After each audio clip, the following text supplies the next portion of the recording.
कल अपन ने पढ़ा था बिल ऑफ एक्सचेंज मतलब क्या, बिल ऑफ एक्सचेंज के लिए क्या क्या कंडीशन होनी चाहिए, निगोशिएबल इंस्ट्रूमेंट मतलब क्या, ये सब चीज़ें। ठीक है, उसके बाद अपन ने बिल ऑफ एक्सचेंज का फॉर्मेट लिया था जिसमें कुछ 6 एग्जाम्पल्स अपन ने सॉल्व किए थे। ठीक है, मैंने बोला था कि वो सब लिखने के बाद मेरे को मैसेज करना और उसके बाद मैं तुम लोगों को एक्स्ट्रा कुछ क्वेश्चंस सेंड करूँगी।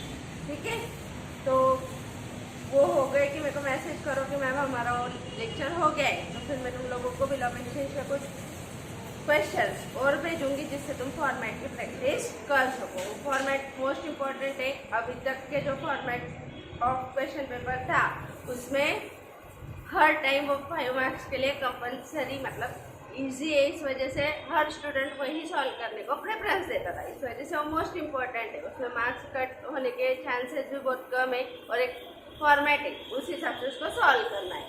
ठीक है, उसके बाद अपन ने एक एग्जाम्पल लिया था जिसमें फिर मैंने तुम लोगों को बिल ऑफ एक्सचेंज के कंसेप्ट समझाने का ट्राई किया था मधुश्री को लेके। ठीक है, उसके बाद अब अपन उसकी जर्नल एंट्रीज लिख लेते। अपने को देखो, जब भी bill of exchange upon draw करते तो बिल ऑफ एक्सचेंज ड्रॉ करने के लिए एक तो इंटेंशन है कि सिक्योरिटी होनी चाहिए। अगर अपने को किसी पे यकीन नहीं है या कोई नया कस्टमर है और उससे अपने को पैसे सर्टन लिमिट में मिल जाने चाहिए, इसलिए भी as a security bill of exchange draw किया जाता। Most importantly bill of exchange का इम्पोर्टेंस इसलिए है कि जब अपन बिल ऑनर करते बिल ड्रॉ करते उसके बाद उसको बैंक में डिस्काउंटेड किया जाता है।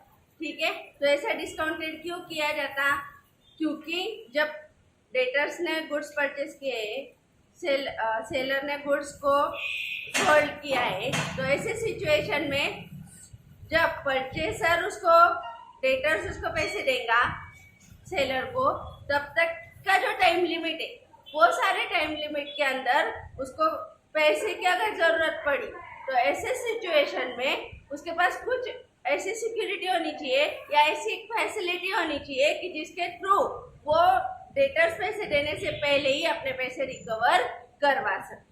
ठीक है, तो इसलिए 99% बिल ऑफ एक्सचेंज इसीलिए लिखवाए जाते कि उसमें एक फैसिलिटी है, वो एक निगोशिएबल इंस्ट्रूमेंट है, वो एक लीगल इंस्ट्रूमेंट है जिसकी वजह से वो बैंक में जाके अपने को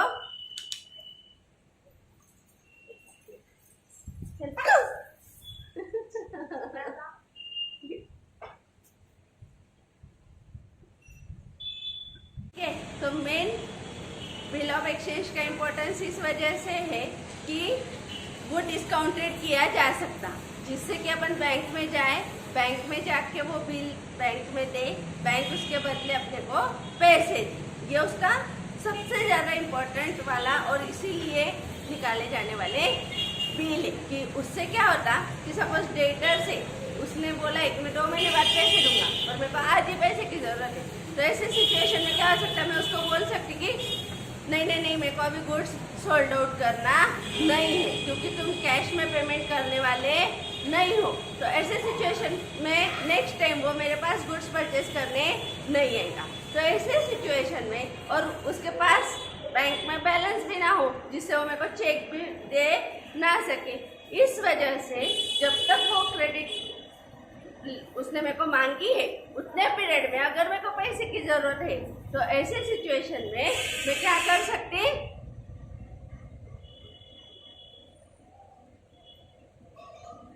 तो ऐसे सिचुएशन में अपना डेटर्स टूट जाएगा, अपना कस्टमर टूट सकता अपने से। तो ऐसे सिचुएशन में ये एक जरिया है जिसके थ्रू अपन क्या कर सकते हैं, अपनी आज की ज़रूरत कंप्लीट कर सकते हैं और उसकी भी आज की ज़रूरत कंप्लीट कर सकते हैं। अपन उसको एक बिल देंगे, वो अपने को एक्सेप्ट करके देगा, अपन बैंक में जाएंगे, बैंक से पैसे लाएंगे, पैसे लाके अपन उसका यूटिलाइजेशन करेंगे।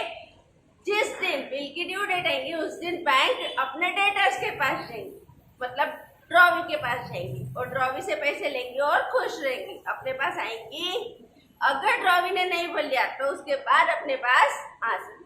ठीक है, तो ये सारा कंसेप्ट मोस्टली यूज होने वाली चीज है। तो ड्रॉवर जब बिल ड्रॉ करता, ड्रॉवर बिल लिखता, ऐसे सिचुएशन में लिखने के बाद वो बिल एज ए सिक्योरिटी खुद के पास रहने दे सकता, मतलब रिटेन बिल रिटेन बाय, ठीक है, up to due date. Second, वो क्या कर सकता, बैंक में डिस्काउंटेड कर सकता। ये उसका सबसे ज्यादा यूज होने वाला चीज है, जो कि तुम लोगों को एग्जाम्पल में भी रहे, ठीक है। इसके बाद बैंक में डिस्काउंट करने के बाद उसके पास एक ऑप्शन रहता है, वो किसी को एंडोर्स कर सकता। एंडोर्स करना मतलब किसी को ट्रांसफर करना, किसी को देना, बराबर है। जैसे कि मेरे को किसी से पैसे लेने थे और ऐसे सिचुएशन में मैंने क्या किया कि किसी से बिल एक्सेप्ट करवा के लिया और वो बिल मेरा बिल से सेवेबल था, मेरे को किसी और को पेमेंट करना था, तो मैंने पेमेंट ना करके वो बिल से सेवेबल एज इट इज उसको ट्रांसफर कर दिया, ठीक है। तो ऐसे सिचुएशन में उसको बोला जाता इंडोर्स। और fourth day, bill send to bank for collection.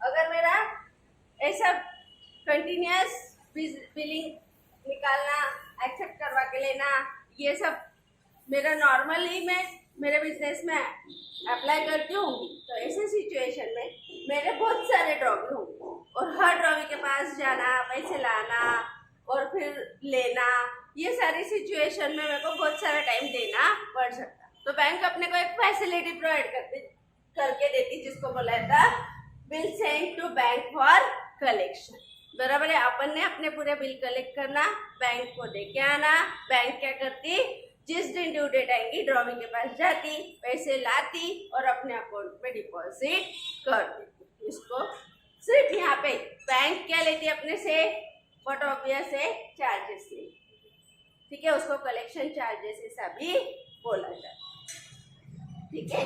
तो ऐसे सिचुएशन में ये चार्जेस बैंक अपने से चार्ज करती और अपना ये काम करवा के देती। ये बैंक की तरफ से मिलने वाली फैसिलिटी, ये अपन ने उसका किया हुआ यूज है, ये अपने को कैश मिलने के लिए होने वाला बेनिफिट। और ये रिटेल, ये एज अ सिक्योरिटी, अगर अपने को नया कस्टमर होगा तो एज अ सिक्योरिटी अपने को ये रिटेल बिल अपन ने एक्सेप्ट करवा के लिए, अपने को पैसे की भी कोई कहीं नहीं, अपन वो बिल लेंगे अपने पास रखेंगे, ठीक है। और जिस दिन ड्यू डेट आएंगे सामने वाले के पास जाएंगे, तो उसके पास उसको बोलेंगे पैसे दे रहे, उसका बिल उसको दे देंगे, पैसे लेके आएंगे, ठीक है। तो ये सारी सिचुएशंस यहाँ पे होती है।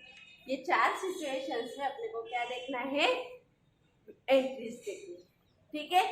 अब इतना तो हो गया कि बिल लिया, बिल दिया, बराबर है, बिल अपन ने डिस्काउंटेड करवाया, पर हमेशा ऐसा नहीं होता कि ड्यू डेट पे ड्रॉवी पैसे पेड ही कर दे, बराबर है। अगर ड्रॉवी ने पैसे पेमेंट कर दिए तो उसको बोला जाता ऑनर्ड। जैसे चेक ऑनर्ड होना मतलब क्या, चेक के पैसे पेमेंट हो जाना, ठीक है। वैसे ही चेक डिसऑनर्ड मतलब क्या, कि चेक के पैसे नहीं दिया जाना। वैसे ही अगर अपने ड्रॉवी ने अपने को ड्यू डेट पे पैसे नहीं दिए तो क्या एंट्रीज होंगी, मतलब अगर बिल ऑनर्ड हो गया, अपन ने बिल अपने पास रखा, मधुश्री ने मेरे को एक्सेप्ट करके दिया था, मैंने 1 महीने तक उसको रिटेन किया, रिटेन करने के बाद मंथ खत्म हो गया, फिर मैं उसके पास गई, उसको बोला कि भाई पैसे दे दे, उसने पैसे दे दिए, मैं पैसे लेके आ गई, उसको उसका बिल दे के आ गई। ये क्या हो गया, ऑनर कर दिया उसने वो ट्रांजेक्शन या वो बिल, ठीक है, पर या सेटिस्फाई कर दिया ट्रांजेक्शन। पर अगर ड्यू डेट पे मैं उसके पास गई और उसने मेरे को बोला मैम अभी भी मेरे पास पैसे नहीं है, तो ऐसी सिचुएशन में एंट्री करनी पड़ती, उसको बोला जाता डिसऑनर्ड की एंट्री, ठीक है। तो ऐसे सिचुएशंस अपने को यहाँ पे देखनी चलेगा। तो अपन फर्स्ट देखते ड्रॉवर ने अगर बिल खुद के पास रिटर्न किया होगा तो क्या क्या एंट्रीज होंगी, ठीक है।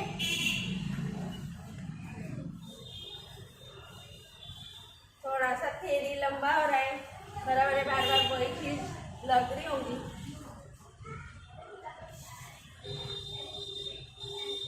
लिखो जर्नल एंट्रीज,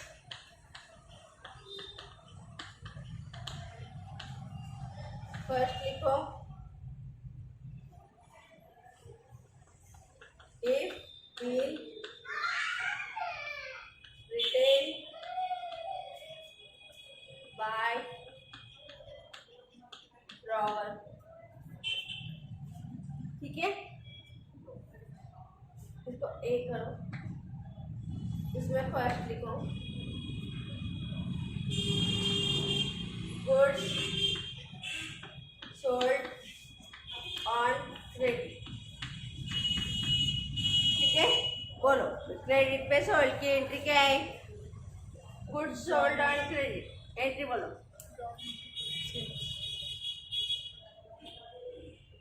क्या एंट्री होंगी? Cash to sales. क्रेडिट देखो, वो देखना अविनाश बोल रहा है कैश टू सेल्स एंट्री होगी, है ना? कैश टू सेल्स इसने बोली। ठीक है, हाँ, फिर कौन बोलेगा? चिराई। बराबर है, ये एंट्री कैश टू सेल्स ही है ना? देखो, बोली नहीं बोली मेरे को फोन करके बोलना। ठीक है, गुड्स सोल्ड ऑन क्रेडिट अगर है तो अपन ने क्रेडिट पे गुड्स सोल्ड किया है, बराबर है। अगर तुम लोगों को मैं ऐसा ट्रांजेक्शन देती, goods sold to mister A, हाँ, अब तुम लोगों को इसकी एंट्री आ जाएगी। क्या एंट्री आएंगी? A account debit to sales account. हाँ, पर यहाँ पे क्रेडिट बोला ना, फिर समझ में नहीं आता हूँ। क्रेडिट बोला मतलब क्या? ये कौन है? अपना डेटर्स है, तो डेटर्स को क्या कर दो? तो क्या कर दो? ठीक है, बिल ऑफ एक्सचेंज में ये डेटर्स को क्या बोला जाता? ड्रॉ। ठीक है, तो एंट्री होंगी डेटर्स टू सेल या ड्रॉवी टू सेल्स। ठीक है, तो इस वजह से ऐसा कंफ्यूज मत होना। ये क्रेडिट, ये कैश सेल्स की एंट्री। सेल्स के दो टाइप रहते हैं, cash sales, credit sales. Cash sales की entry cash to sales, credit sales की एंट्री डेटर्स टू सेल्स। बराबर, ये कौन रहता? डेटर्स रहता। ठीक है, पर तुमको अभी तक हर एग्जाम्पल में ऐसे जाता, तो तुमको क्या लगता? हाँ, मिस्टर ए को पकड़ना है अपने को, बराबर है, और अपने को डेटर्स के नाम को लेना है, कस्टमर को लेना है। ठीक है, तो अगर सिर्फ ऐसा पूछा गुड्स सोल्ड ऑन क्रेडिट, तो क्या आना चाहिए? डेटर्स। ठीक है, डेटर्स टू सेल्स। आगे, हाँ, ये किसके बुक्स में एंट्री देख रहे हैं अपन? In the books of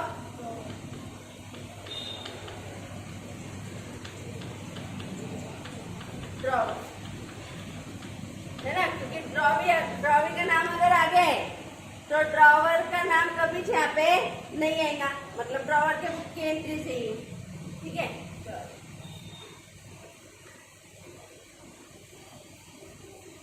in the books of drawer क्या क्या एंट्री होंगी? Goods sold on credit, debtors और ड्रॉवी टू सेल्स। ठीक है, लिखो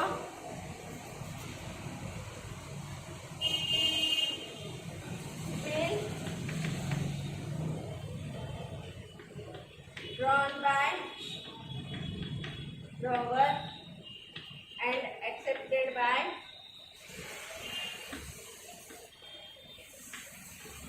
drawer। फिर क्या किया? ड्रॉवर ने ड्रॉ किया और ड्रॉवी ने क्या किया? एक्सेप्ट। तो ड्रॉवर के लिए ये क्या है? Bills receivable. अब जब अपने को डेटर्स ने बीआर दे दिया है, तो अपन ने को कौन से एसेट ओपन हो गई? बीआर। अपने पास क्या आ गया? बीआर। अब अपन काय के पैसे लेंगे? बीआर। ठीक है, तो अल्टीमेटली ये डेटर्स को अब कौन से नाम से पहचाना जाएगा? बीआर के नाम से। ठीक है, नहीं तो तुम लोगों को ये क्वेश्चन आएगा कि मैम ये बीआर भी तो अल्टीमेटली इसको ही पे करना है ना, पर फिर अब इसका अकाउंट कैंसिल होके कहाँ चला गया? बीआर में। अब अपन बीआर देंगे तो पैसे मिलेंगे। ठीक है, बीआर आया, बिल्स रिसीवेबल।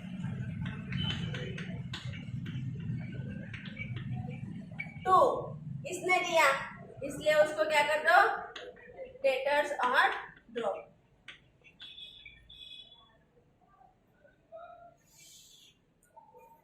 ठीक है, if bill honour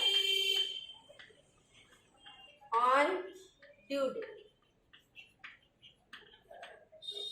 bill honoured हो गया ड्यू डेट पे, 1 महीना 2 महीना जो भी लिमिट थी उसके बाद क्या हो गया, बिल ऑनर्ड हो गया। तो ऐसे सिचुएशन में अपन एंट्री क्या करेंगे, अपने को क्या मिल जाएंगे, पैसे क्या मिल जाएंगे, cash on to bills receivable. अब बिल्स रिसीवेबल उसको दे देना पड़ेगा, जैसे मैंने मधुश्री को दे दिया था। ठीक है, इतना लिखो फिर डिसऑनर की लिखिए।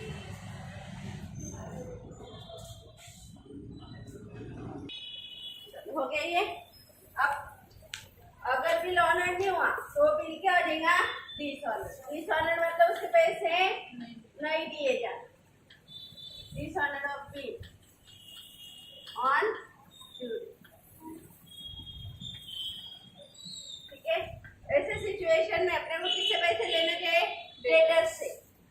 ठीक है, अब उसने पैसे दिए नहीं है अपने को, ये एंट्री नहीं हुई अपनी, इतनी हुई है, इसके बाद अपन ये एंट्री करने गए, मतलब पैसे लेने गए, पर वो पैसे उससे मिले नहीं, तो अपन डेटर्स से वापस पैसे लेना बता देंगे, डेटर्स टू बीआर। और उसको वो जो बीआर है उसकी जो ड्यू डेट है वही खत्म हो गई है, तो अब उसका कोई ऐसे भी मतलब नहीं है अपने पास रखे, इसलिए डेटर्स टू बिल्स रिसीवेबल ऐसी एंट्री।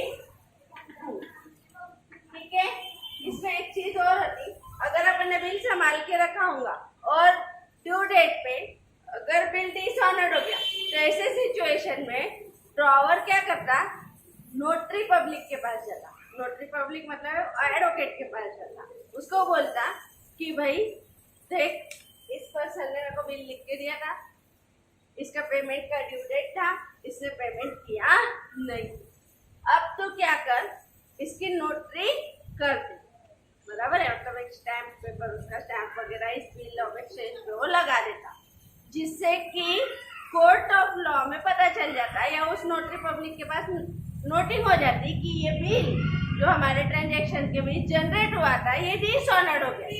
और इसके लिए वो जो एडवोकेट है, जो नोटरी पब्लिक है, वो कुछ चार्जेस लेता, जिसको नोटिंग चार्जेस ऐसा बोला जाता, बराबर है। नोटिंग चार्जेस क्यों लगते हैं, जब बिल डिसऑनर्ड हो जाता और ड्रॉवर जाके उसकी नोटरी करवाता तो उसके लिए जो चार्जेस लगते हैं उसको नोटिंग चार्जेस ऐसा बोला जाता। अब मेरे को तुम लोगों को एक क्वेश्चन आएगा कि मैडम ये नोटरी क्यों लगना चाहिए, क्यों इसने जाना चाहिए, दे देना था उसने डेटर्स को ये बिल और उसके अकाउंट से लेना बता देना था।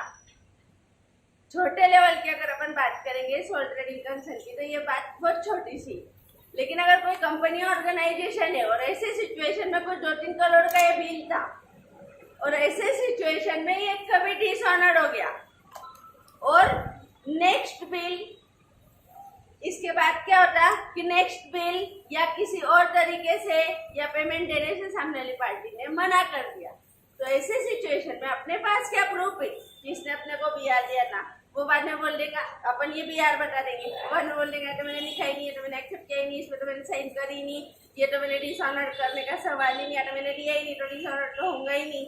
ये सारी चीजें डिस्प्यूट्स में आ सकती। इस वजह से जब इसने डिसऑनर्ड किया तो अपन पहले किसके पास जाएंगे, नोटरी पब्लिक के पास जाएंगे, उसको बोलेंगे कि ऐसे ऐसा ट्रांजेक्शन हुआ था, ऐसा हमने बिल लिया था, लेकिन अब ये ड्यू डेट पे जो कस्टमर है वो पेमेंट देने से मना कर रहा है, बराबर है, तो उसके लिए नोटरी एडवोकेट क्या लेगा, चार्जेस लेगा, जिसको नोटरी चार्जेस बोला है। उसके बाद अगर कोई पार्टीज में डिस्प्यूट से फ्यूचर में क्रिएट होते, तो ऐसे सिचुएशन में अपने को as a proof court of law में पता चल जाएगा, क्योंकि उस एडवोकेट के पास की नोटिंग होंगी जिसके नोटरी चार्जेस अपन ने पेड करे होंगे, तो वो एज अ प्रूफ अपने को यूज हो जाएगा कि देखो आपने दिया था पहले भी, फिर आपने डिसऑनर किया था, इसलिए हमने जाके नोटिंग करवा ली थी और उसके चार्जेस में हमने पेड कर दिया। ऐसा बताने के लिए अपने को ये यूज होगा, समझा। तो इस वजह से क्या किया जाता, नोटिंग चार्जेस पेड किए जाते। किसको पेड किए जाते हैं, नोटरी पब्लिक को। नोटरी पब्लिक कौन रहता, एक एडवोकेट रहता, ठीक है। अब ये चार्जेस किसकी वजह से लगे, इस कस्टमर की वजह से, तो अपन रिकवर किससे करेंगे, उस कस्टमर से। पर देंगे कौन, अभी तो अपन देंगे, ठीक है, देंगे अपन चार्ज किस पे करेंगे, ड्रॉवर ड्रॉवी पे या डेटर पे, यहाँ पे ड्रॉवी। फिर इफ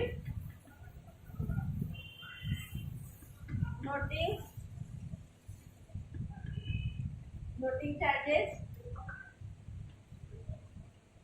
पेड एंट्री होगी डेटर्स और drawee to cash to beer.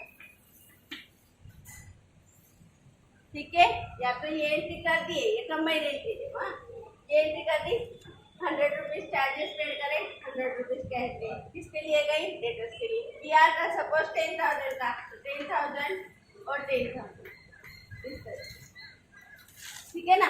तो ऐसे करके ये नोटिंग चार्ज सब देखो, डेटर्स को कितनी अमाउंट दिख रही है? 10,100 रुपए, है ना।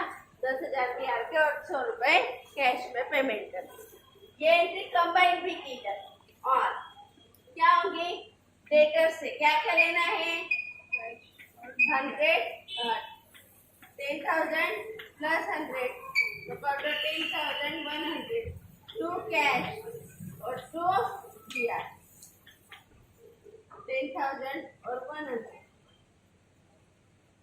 ठीक है, इस तरीके से ये भी चीजें 100 और 10,000 इस तरीके से ये एंट्रीज हो जाएगी। समझ में आया? पहले क्या हुआ? गुड्स सोल्ड हुआ, गुड्स सोल्ड हुआ, अपने उससे बियर अपने लिखी रहे, उससे एक्सेप्टेड करवा के लिया। उसके बाद कैश अपन ने ले ली तो कोई प्रॉब्लम नहीं। अगर उसने बिल डिसऑनर कर दिया तो वापस उससे लेना बताएंगे, बियर उसको दे देंगे। अगर अपन ने उसके लिए नोटिंग चार्जेस पेड करे तो नोटिंग चार्जेस जिससे लेना बता देंगे। ठीक है, ये सारी सिचुएशन यहाँ पे समझा? ये लिखो, फिर अपन नेक्स्ट लिखेंगे। चलो, हो गया ये। देखो यहाँ पे नरेशन क्या है? Being goods sold to mister, जिनका भी नाम रहेगा। Being bill accepted from drawee, इसका भी नाम रहेगा A B C. Being bill draw and accepted from A या बी, बराबर। उसके बाद bill honoured by mister A. Bill अगर डिसऑनर्ड कर दिया तो बिल डिसऑनर्ड, बराबर है, ऑन ड्यू डेट। अगर नोटिंग चार्जेस पेड किए तो noting charges paid for dishonoured of bill, बराबर है। अगर कंबाइंड एंट्री करी तो ये। समझ में आया? ये किसके बुक की एंट्रीज थी? ड्रॉवर के बुक के। ठीक है, समझ में आया? अब देखो, अगर साइड में जगह बची हो तो ड्रॉवर की बुक की एंट्री साइड में लिख लो। अगर जगह नहीं बची है तो ऐसे सिचुएशन में नीचे, सेम सिचुएशन में ड्रॉवी की बुक में क्या एंट्री होगी? अगर ड्रॉवर ने बिल रिटेन किया तो ड्रॉवी की बुक में एंट्रीज क्या क्या होंगी? ठीक है, चलो।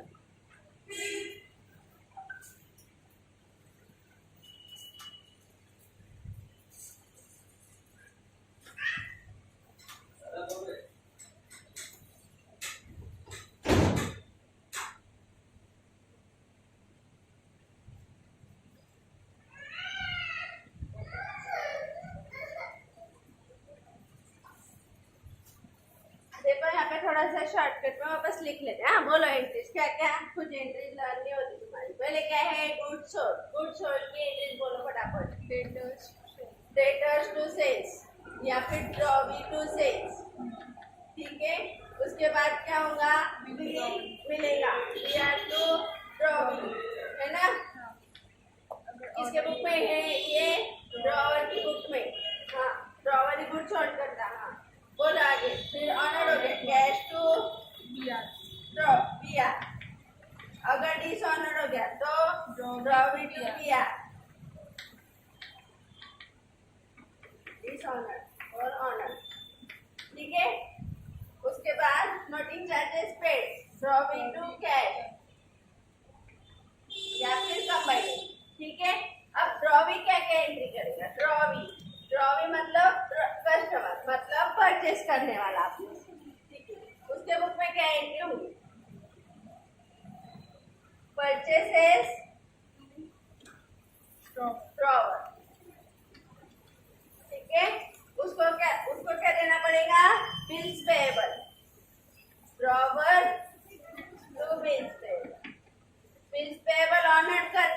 एंट्री होगी बिल्स पेएबल टू कैश।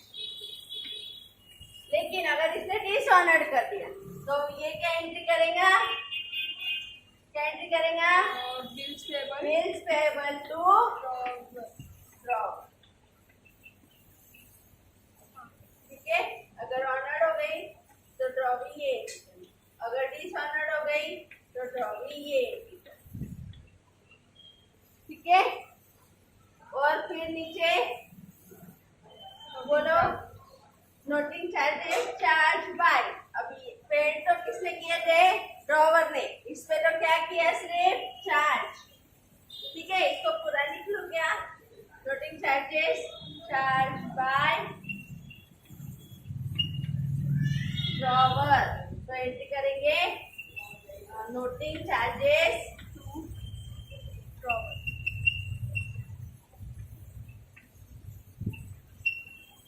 देखो ये क्वेश्चन आ सकता था पीछे यहाँ पे कि मैडम अपन ने क्या पेड किए थे, नोटिंग चार्जेस, अपने से क्या गए थे, कैश। तो अपन ने एंट्री क्यों नहीं करी नोटिंग चार्जेस टू कैश, क्योंकि वो तो अपना खर्चा था। तो यहाँ पे एंट्री वो खर्चा ड्रॉवी का है, ना कि अपना, अपने से उसके बिहाफ में अपन ने पेड किया था, इसलिए अपन ने उसके नाम पे ये ड्यू बताया। हाँ, लेकिन ड्रॉवी का तो ये खर्चा है, अगर ड्रॉवी बिल डिसऑनर्ड नहीं करता तो ये खर्चा होता नहीं था और ना कि उसको ये पे करना पड़ता था। ठीक है, तो ये एंट्री सबसे यहाँ पे खतरनाक है। एक तो ये, ठीक है, नोटिंग चार्जेस टू ड्रॉवर, क्योंकि यहाँ पे बहुत सारे बच्चे क्या करते हैं, नोटिंग चार्जेस टू बैंक, क्योंकि उनको क्या लगता है नोटिंग चार्जेस किसका खर्चा है, ड्रॉवी का। फिर अपन ने पेड किया ना, तो ड्रॉवी की बुक में एंट्री करते करते नोटिंग चार्जेस टू कैश कर देते, नहीं तो क्या करते, ये एंट्री यहाँ कर देते, ड्रॉवी टू कैश न करके क्या करते थे, नोटिंग चार्जेस टू कैश कर देते। किसके बुक में, ड्रॉवर के बुक। तो ये चीज ध्यान में रखना है, ये खर्चा किसके लिए क्या है, नोटिंग चार्जेस का, ड्रॉवी के लिए, इसलिए उसके अकाउंट को डेबिट। और अपने पास से क्या क्या गई, कैश, इसलिए अपन क्या करेंगे, कैश को क्रेडिट। लेकिन ड्रॉवर, सॉरी ड्रॉवी, ड्रॉवी के लिए तो नोटिंग चार्जेस ही उसका खर्चा था, लेकिन पेड किसने किया था, ड्रॉवर ने, तो ड्रॉवर को देना पड़ता है। ठीक है, तो इनकी भी एक कंबाइंड एंट्री हो सकती है, क्या होंगी, बोलो है ना, बोलो BP to noting charges to drawer. ठीक है, देखो 10,000 का बिल डिसऑनर्ड हुआ, 10,000 अपने बिहाफ में, अगर अपन ड्रॉवी तो अपने बिहाफ में ड्रॉवर से पेड करें। अब अपने को बिल्स पेएबल के 10,000, 100 रुपीज नोटिंग चार्जेस, इतने 1,000, 10,000, 100 रुपए अपने को ड्रॉवर को देना होगा, अगर अपन ड्रॉवर है, drawee.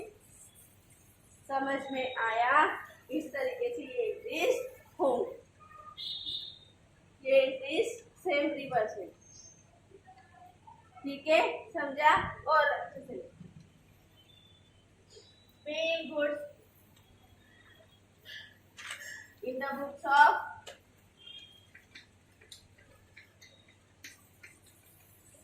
Draw. If goods purchase, बोलो गुड्स परचेज के क्या करेंगे अपन, परचेज टू कैश, नहीं यहाँ पे क्रेडिट परचेज है। हाँ, if goods purchase on credit लिख लो, क्रेडिट का ही ट्रांजैक्शन होगा तो ही बिल ऑफ एक्सचेंज होता, कैश ट्रांजैक्शन को बिल ऑफ एक्सचेंज की जरूरत नहीं होती है। ठीक है, परचेज टू ड्रॉवर। हाँ, सेकेंड क्या है, if drawee, if bill accepted, अपन जो एक्सेप्ट करेंगे ना, अब अपन क्या हो गए, ड्रॉवी हो गए, अपन ने बिल एक्सेप्ट कर दिया, तो ड्रॉवर टू बिल्स पेएबल।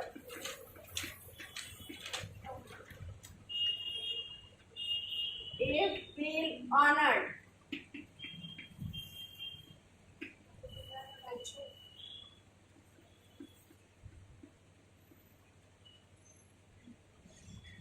बोलो Bills payable to drawer to sorry bills payable to cash payable. Bill अपन ले लेंगे कैश बोलो if bill dishonored Bills payable to drawer. बोलो जल्दी जल्दी Bills payable to drawer. bills payable to drawer if noting charges charged by drawer if noting charges Noting charges to drawer. charged by drawer noting charges to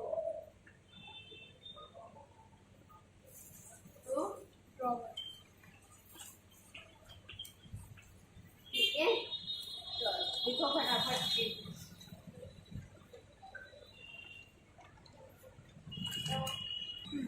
देखो अपन ने उस दिन example लिया था है ना उस दिन अपन ने ऑनर तक लिया था अभी अपन डिसऑनर की केस कर देते हैं ठीक है तो इसमें क्या करेंगे अपन देखो ये बुक्स मैंने इसको सॉल्व की ये लेके चली गई ठीक है फिर मैंने इसको ढूंढ ढूंढ के लाया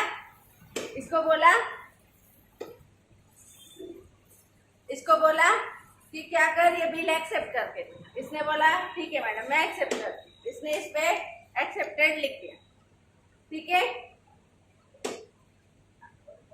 अब इसने बिल मेरे को दे दिया ठीक है मैंने रख लिया थोड़े दिन बाद मैंने इसको क्या किया फोन किया और क्या बोला पैसे दे ठीक है इसने क्या किया ठीक है मैडम 1 महीने बाद मैं आपको पैसे ला के दूंगी अब मैंने बोला पैसे तो इसने बोला ठीक है मैडम मैं आ रही हूँ फिर वो पैसे लेके आई ठीक है और उसने क्या कर दिया मेरे को पैसे दे दिए ठीक है और क्या कर लिए ये बिल लेके चले गए अब ये क्या हो गया ड्यू डेट पे सेटिस्फाई हो गया था ये इसका कोई इम्पोर्टेंस अब नहीं रहा ठीक है पर जब इसने मेरे को पैसे लाने थे सेकेंड टाइम है ना जब ये बिल मेरे को देके गई थी जब इसने मेरे को पैसे देने थे इसने बोला हाँ मैम मैं आ रही हूँ बराबर है आई और फिर बोला कि मैम अभी भी मेरे पास पैसे नहीं ठीक है अभी आई इसको बोला पैसे इसने बोला नहीं है बराबर है मैंने बोला फिर अब ये तो खत्म हो गया इसकी वैलिडिटी ड्यू डेट ही आ गई तो खत्म हो गया मैंने इसके मुंह पे मार के फेंका जा मेरे को पैसे देना अब वो चली गई ठीक है तो उसने बोला अब मैंने बोला उसको कि पैसे उसने बोला देखा जाएगा बाद में दूंगी तो फिर मैंने उसको बोला ऐसे कैसे बाद में दूंगी अभी तो तुमको देना पड़ेगा मतलब ये क्या हो गया मेरा बिल डिसऑनर तो बिल किसके पास चला गया अब वापस अगर वो पैसे मेरे को दे देती तो वो एंट्री क्या करती बिल्स पेबल टू कैश या फिर मेरे को पैसे मिल जाते तो मैं क्या एंट्री करती कैश टू बीआर लेकिन उसने पैसे जैसे मेरे को दिया नहीं तो मैंने एंट्री क्या कर ली मधुश्री टू बीआर अब मेरा बीआर चला गया पैसे आप वो बोल रही कि बाद में दूंगी तो ये आ गया ड्रॉवी टू बीआर ठीक है ऐसे सिचुएशन में अब अगर मैं ये हमारा बड़ा नोटरी है ये नोटरी ठीक है ये नोटरी के पास गई और बोला ठीक है अब मैंने बीआर उसको देने से पहले